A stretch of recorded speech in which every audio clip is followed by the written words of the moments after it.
right, we're live here. Good afternoon. Today is Friday. Let me put this on because I know the speaker sometimes has problems. That is, so I'm gonna use these headphones here. It's Friday, the 28th of May, 2010, and the market's closed. We had a pretty exciting week here, I guess. If you look at it from a 5-day view, which is what we have here right now, we're taking a look at the volume-weighted average price for the week was down at about 108.37. So for the week, the average price was below where we closed by about $1, and that means on average the people who bought this week were making money. Now, it doesn't mean that that's going to continue to be the case.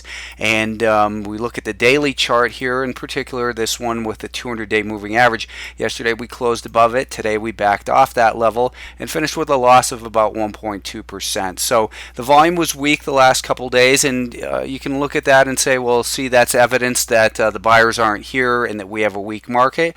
Or you can also look at it and say, well, we're kind of skewed. The volume is because of the pre-holiday volume typically trails way off. So I think that you can't read too much into volume right now. But you look at price action, we still have a broken market. It would have been nice to see the market close above that 200-day moving average, but it's really irrelevant to the longer term. As I pointed out numerous times, there's when we see the market turning, is really that is transitioning from a bull to neutral to bear, and now we're kind of more neutral, that we see that the 200-day moving average is declining. That's when it really, when the 200-day moving average is declining, that's when it really that's when you want to start to look for a breakdown. And right now, the 200-day moving average, or 40-week, as we're looking at here on the weekly time frame, is still advancing. So it's not something to be bullish about. It's just something to be aware of. And people will look at this and say, "Nice headset. Thanks, Phil." Anyways, we've got this market still giving us some mixed signals. We've got all kinds of news. It's a jittery market. We had this Spain news that wasn't news that came out right here today, and I first learned about it on StockTwits right about here, and right about here is where CNBC reported it. So pretty cool that it was on StockTwits first. I saw the market selling off, and I was thinking, what the heck was that? I looked at StockTwits, and I saw what happened, or the catalyst for that sell-off. But anyways, a real choppy day here today. Obviously, we've crossed back and forth above and below this VWAP. This market seemed to trade without much sense, I guess. Let's go to this 10-minute time frame, because what I've been talking about and what I talk about a lot is that we want to be aware of the direction where the market is and what's in relation to, and what's the direction of the 5-day moving average. Now, obviously, the bigger time frames trump anything that's going to occur on a shorter term time frame. So you have to be very cautionary about going in long because of a rising 5-day moving average. It doesn't mean I'm abandoning that. It means I still think that if next week we can remain, in particular, I think these are going to be I think today's lows are going to be very important, about 108.75. If we remain above that, for next week, then we have the possibility of continuation higher. So I was kind of drawing this in that we had this level of resistance. This is, and again, resistance isn't always an exact precise number. It's really been this little range in here more than anything, and this range has been resistance really over the last week and a half, and now it seemed as though we'd gotten above it, and maybe we're going to try and close above it, but we did close below that level. So a lot of reasons to really just look at this market and say, hey, for me personally, I just say, hey, thank God I'm a trader, because you really can't make much sense of this beyond more than a day or two at a time. And looking at the 65-minute time frame, here we see here's that level that we're at. So we have what's the basis of these higher lows right now. We do have, obviously, this is clearly a higher low that we had made this week, and now we want to look at this and say this 108.75 is going to be an important level early next week as well. I was talking about the the pattern of this shoulder, head, and shoulder, and that would imply a target up near about 115 or so. Now I think that's aggressive. What I was talking about yesterday is that if we take a look in here at the volume weighted average price since the market broke down right here, since it broke below that 118.50 level, it's about 112.20 or so. Now if we take a look at something else that's kind of interesting, if we take a look at since the rally up to the 50-day moving average after the flash crash, so since the move to the 50-day moving average there, what we're going to take a look at now is since that event, so since that breakdown, what's the volume weighted average price? And we're kind of flirting with that level right in here. So in other words, what we're looking at is the average price since this breakdown right in here. And maybe I could do a better job of drawing that and say if we just take it from the moment really that the weakness began, and the volume weighted average price is right at about 110. So there's still a lot of indecision in this market. The market's struggling to find some support, and so far it's really just been a very choppy event. This week we saw that we had undercut the January low by about 20 cents, and a lot of times undercutting a low like that or tying a low like that can lead to a pretty good rally. We saw that actually back in first quarter of 2008, that we kind of came down to these lows similar to the way this was, and then a rally ensued up to that declining 200-day moving average. So I still think there's a pretty likely scenario, and it's just a likely scenario. It's not what I would definitely bet on, but I think a likely scenario is if we can continue to bounce a little bit for maybe a couple weeks, we get up towards about this 115 area, 114, and then we create a right shoulder. By that point, we will have this 40-week or 200-day moving average kind of flattened out.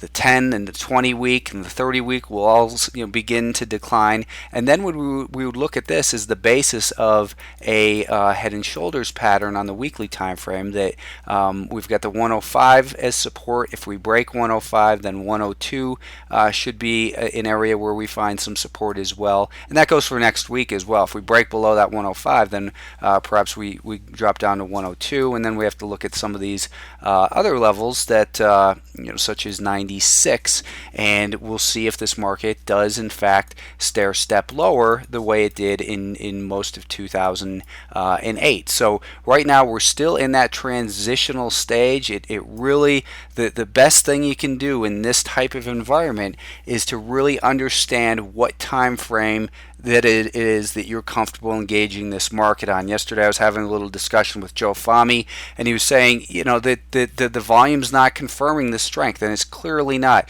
This is not a healthy market. We both agreed that what this market really needs, if it's going to recover and then turn higher, is time. It needs time to heal. It's been deeply wounded, and just like any injury, it takes time to heal. And markets correct through price, and they correct through time. We've had a real strong sell-off here the last month and a half, and now if we can stabilize in here, it's an opportunity that maybe the buyers would come back in and take control. It doesn't seem likely when you look at all the headlines, though. If you were just a glance at the fundamentals, I'm not a fundamental analyst, and I don't want to become one, but you have to be aware of what's going on and what drives other people's thinking. So there's not a lot of really bullish things to hang your hat on here. So I think that a consolidation here is likely setting up for a continuation lower. But the market gives us new information with which to deal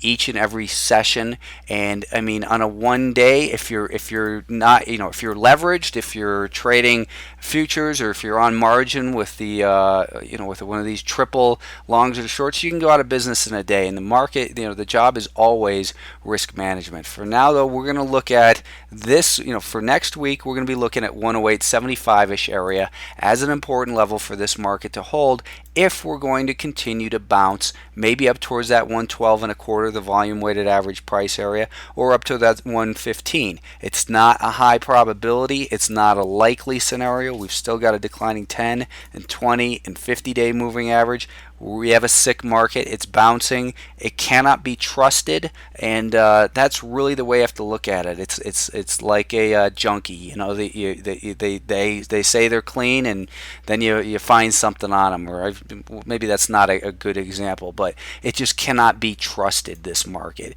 If you're trusting either long or even short in here, I suppose you have to look at it as we are showing a pattern of lower highs and lower lows, and we confirmed that this week with a lower low. Today we're getting a bounce within that down, or the last couple of days we're getting a bounce within the downtrend. So we remain on high alert that if we get back down through here, there'll be some really good shorting opportunities, is what I'm thinking. So for now, it's at a stage where it's possibly going to turn and maybe get a little bit more of a rally in this downtrend, kind of similar to maybe the semiconductors. They got up to their 20-day moving average. Maybe the market, the S&P, can get up to the 20-day moving average. That's up now at about 112.5. Obviously, that's declining, but that could be the target where this market's headed. We have to remain open-minded to it and manage the risk on whatever time frame it is that you engage the market on. That's really understanding yourself and how you engage the market. The Nasdaq 100 has been closing above the 200-day moving average. It kind of crossing back and forth above and below it this week, which is why, again, it's not always important a break below, but this market's held up a little bit better. We didn't undercut the flash crash lows this week in the Nasdaq, but it's also showing a similar type of pattern that you could say shoulder, head, and then maybe we're going to build a right shoulder. We'll see. We've got this kind of a trend line in here, and is as the neckline is this level here. It's just very indecisive. Anyone that tells you otherwise, that there's just no. I haven't seen anyone who really has a good feel for this market. You have to change your mind on a daily basis, and that's where, again, it's about maintaining your focus, maintaining your discipline, and being able to change direction quickly enough. But then you look at it and say, but how quick do you change direction? Before it becomes just whipsaw in a market like this? Which is why it's still, for the average participant out there, sidelines, unfortunately, is still probably the best position, unless you're just an active trader. And even swing traders are finding that these setups are looking good for a day or two, but there's little follow through. There's always the exception. There are some stocks that have been following through nicely, but that's clearly the exception. The Nasdaq did close right at what's been the more important level for it this week, which is over the last week and a half, which is $45.60. That was these lows here on May 19th, and then resistance a couple times. We broke past that, dipped back down, and now we're just kind of flirting with that level below we're above the rising 5-day moving average. So very indecisive. We can maintain probably above 45.10 or so next week, then maybe we have a little bit further of upside to see before another leg lower might begin in the Nasdaq. The Russell 2000, which has been the strongest group this year, came down and closed briefly pierced its 200-day moving average on an intraday basis this week, but it hasn't closed below it once yet, and still in this. It's bouncing a little bit here. It was relatively stronger once again. I think you want to look at the lows. This is going to be an important level next week, which is about $65.60. And if I kind of stretch it across, you can see that that's kind of been an important area. This is kind of the band of support that we want to see the market hold. That we were going to get really cautious when it gets back down toward the low end of that range again, because that had been resistance on a couple occasions, and then the top end of that right here where we kind of stuttered. So this is between $65.60 up to about $66.10. In there, it's kind of it could do anything, but overall, we're in a downtrend on the daily time frame. We're above the rising 5-day moving average, and we're getting a little bit of a bounce here, but it's a bounce within a primary downtrend. So the price is the only thing that pays. When it starts breaking down below this level here, 65.60, I think you have to really get cautious on the Russell and probably short for a move down to test that 200-day moving average again. The financials, they had obviously a volatile week as well. Real rough month percentage-wise for all these markets. We're still in a clear pattern of lower highs and lower lows in the financials. They closed below that 200-day moving average once again today. And look at a 65-minute chart. Let's look at the 10-minute. The level that's been kind of important in here has been $14.80. And you could say even here's kind of its little band of what should be support. 14. Let me just redraw that. 1470 to 1480, and we closed right below it. I think you take these lows out below 1460 next week, then we'll probably begin another leg lower. So they really could go either way here, but you look at the trend of the daily time frame, and it says be very careful with this market. Don't be expecting too much on the long side if you're trading that. There are, again, individual stocks that are holding up well, and some of those include Vivus was a nice one. It's still in a great uptrend. You look at the monthly time frame, it's still in a great bull market on in pretty much every time frame you look at. This is one that I had made money in today, and today it gapped higher. And you look at these stocks, where do you buy it on the open? No, that's a fool's game. But instead, you watch and see when it gets back above that daily volume weighted average price, and the volume weighted average price begins to rise. That's when you want to get involved in this, and it made for a great day trade. I was telling the subscribers too that in the afternoon we wanted to see if it could get back above daily volume weighted average price, so it could be a good long side trade. And there was a decent little trade for a day trade. But that's the thing. These are day trades. We were talking about Sears Holding, SHLD. I said, now this is a horrible looking stock, very high risk, but it's been holding on this 200-day moving average, and a lot of the stocks have kind of been bouncing in here, after breaking a little bit of resistance. So I said this might be a good day trade candidate, and early on it was, and then it failed, and you just got to be quick in this market. That's really all there is to it. One of the stronger groups has been the IYR, the commercial real estate, the second shoe, whatever you want to call it. But this market, the IYR, has really gotten up to an important level. With its outperformance here this week, that it kind of got up through this prior support, which was really surprising to me. But we've got a declining 10, 20, and 50-day moving average.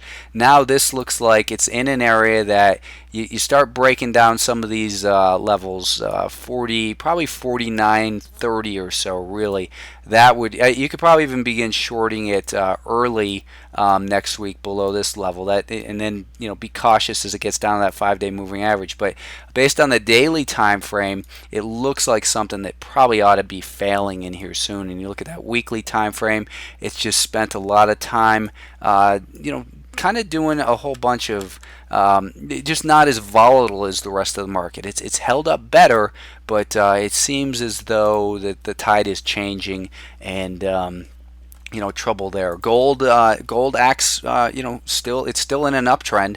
I see a lot of people trying to short it and that sort of thing, but we've got these higher highs and higher lows on the daily time frame.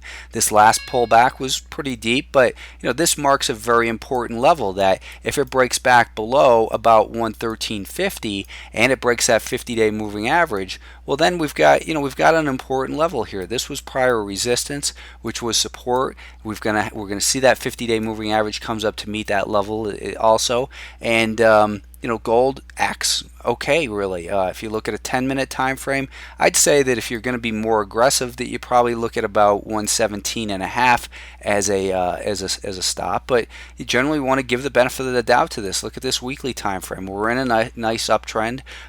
It's been low volume, but only price pays, and the low volume gives us reason to be suspicious, to say, okay, I'll be quicker to take a tighter stop if we see the market sell off, because the light volume makes these gains suspicious. But otherwise, I think that for a longer term investor, that gold above 114.5 remains innocent till proven guilty. For somebody who's been involved in it just recently after buying, maybe after buying this weakness at some point as it got back above the 5-day moving average, then these lows in here today near about 117.5 would be a level to look at. Curiously, and Derek Hernquist had pointed this out, and I've noticed it as well, is that the gold mining stocks, the GDX, have been really underperforming. They looked like they were breaking out about 3 weeks ago, and then they broke down, and from that failed breakout came this move lower. So which is right? Is gold or the gold mining stocks saying that gold should or leading and that gold should come down? That's something you have to be aware of. Or is the GDX going to catch up to gold? I think I think you just trade each market based on its own merits, and back above 51 would really be a nice thing to see for the GDX. But right now, most of these gold mining stocks are broken. Not all of them. You look at like Seabridge this week had a real sharp recovery, and that's looking good. Ego is looking very similar to GLD, and this is one of the better looking gold stocks right now in my mind. So there's a lot of confusing signals, mixed messages. If you're looking for bullish type stocks, there are still some out there. A stock like MBLX, it hasn't gone yet. It's it broke out on big volume over here, and it's just been real tight or real orderly pullback, but there's no reason to buy it as it's pulling back. We've had this, we've had it above the 5-day moving average a few times, but the 5-day moving average is declining and probably needs to clear 15 next week if you want to keep an eye on MBLX. Nice looking weekly chart. Couple other ideas I think that look decent are this QSFT, which really broke out a week ago today on big volume. It had a nice recovery yesterday, and on some volume. And you look at the weekly chart, it's got some, it's got a great looking weekly chart, and on the monthly chart, it still looks like it has room to run as well. So these are the types of stocks you want to be looking to get involved in on the long side. They are the ones that seem to be holding up the best. Stocks again like Vivus. This week we had a good trade in SPRD. SPRD this week, you can see it had a real nice green candle. Big momentum, but it had a low risk entry point as it broke some resistance. I'm sorry, not even there. We were looking at it here on Wednesday. This is where we were looking at SPRD. Real nice move in there. So there's still some bullish setups out there. Regeneron, REGN traded big volume today. Yesterday had a good trade today in that one, and longer term still looks like it has room to run. It's a biotech, so who knows? I have no idea what they do. It's a dangerous stock, but anyways, it's still one that looks like it may continue higher, like Coinstar. Coinstar kind of looked like maybe it was going to get going today, but it kind of failed right there on the open. So I'd still keep an eye on a stock like that. One I like on the short side, maybe early next week, is Corrections Corp. You can see that it's come down to an important level of support 3 times and bounced at 19 and a dime or so, and it bounced this last time up to this declining 10, 20, and 50-day moving average. And now you look at the weekly chart and look at the significance of this level. If it breaks here, then this next level looks pretty easy at about 17 or so, and it's going to need to break probably, I'd probably say below this level at about 1965. But anyways, there's a couple ideas for you to look at. Snoopy wants me to take a look. Snoopy JC wants me to take a look at Oxy Petroleum. I don't see anything here. It's just it's up to its 50-day moving average. You look at it on a longer term basis. It just spent a little bit of time outside of this range that it's been involved in. Let's back it up to a weekly time frame. Oxy on a weekly time frame really looks more dangerous, I guess, than anything. It failed to break out back into the range, and now we're up to that declining 50-day moving average. It's had a good bounce in here. I wouldn't think there's much more upside potential in this stock unless it can get back above about 85. It seems as though it's just back into this range of nothingness. Enrique wants me to take a look at CX, so I'm just going to look at the first one. CX, same thing. Look at the weekly time frame. What's his Mexican cement, I think, Cemex. This was an old Lehman Brothers stock way back when, but Cemex has traded in this 9 to 12 range. It's coming back down to the lower end of it, And here you look at these moving averages all crossing back and forth. It just looks like a mess to me. So it's not that I don't think you have well, I don't think it's a good idea. I just don't see what the appeal here would be. If you're going to trade this, I guess you trade on the shorter term time frames, and on, let's say, the 30-minute time frame, you could say, well, it broke this downtrend. It's got this higher high and higher low. Now, if it can maybe rally back up above 11 and a dime or so, it can make a run up towards 12. But and then a stop below here. I think there's better setups, basically. Let's see. How about PAR for Dan? Dan, I got to keep it fair, even though I consider you a friend. Only one per person. PAR is kind of just. I think that PAR spent its energy here on this rally. We've still got a declining 50-day moving average with a 10 and 20 below it, so you get these pop-ups that usually are going to fail until it'll probably settle back in down towards that $10 level, and then if it can settle down towards 10 and then build a higher low, maybe it could muster the energy to break out and make a move for 13 or so. But I don't know. I kind of think it did its thing here. And if you're long, then I know you manage money and you can't really day trade this stuff or short-term trade it, but I would say a stop somewhere maybe up under here just to protect any gains that you might have on it. Let's see. How about a look at TIE? And it's great to have your favorite Snoopy in the gold. So thank you. I'll take a look at those at some point. Titanium Metals is had it's right up at the high end of this range and looking like it wants to break out. It's traded good consistent volume here over the last several weeks, and the weekly time frame it's just kind of working away at this 18 level where it had prior resistance. If it can pop up through here, I bet you'll see a move towards $21 a share. So look at it on a 10-minute time frame, for instance, and let's actually go to a 65-minute time frame. It got a little choppy in there, and it's now showing these higher lows. I guess at 17 and a half. I think that if you could see it break out probably next week above that 1850 level, and then a stop would go maybe near that 17 and a quarter. But I do like the way that this titanium looks. It's in a nice uptrend on the daily and the weekly and the 10-minute time frame. These are the types of stocks that you want to focus on to the long side, or the ones that are in uptrends where the path of least resistance, and it makes it a little bit easier. Unlike a stock like Vinci Trader Green Mountain Coffee Roasters, when these momentum stocks break, they often have a lot of trouble. So Green Mountain Coffee Roasters, I think, is the easy money's been made on the long side, and you look at when the momentum names break, they stay broken. You can look at it and say, well, they've got great fundamentals, and I'm sure they do. They also have a lot more competition and that sort of thing. But Green Mountain Coffee Roasters, I would be very careful with this stock. It's stuck below. We've got a declining 10, 20, 50-day moving average. It tried to get back above that 200, couldn't do it.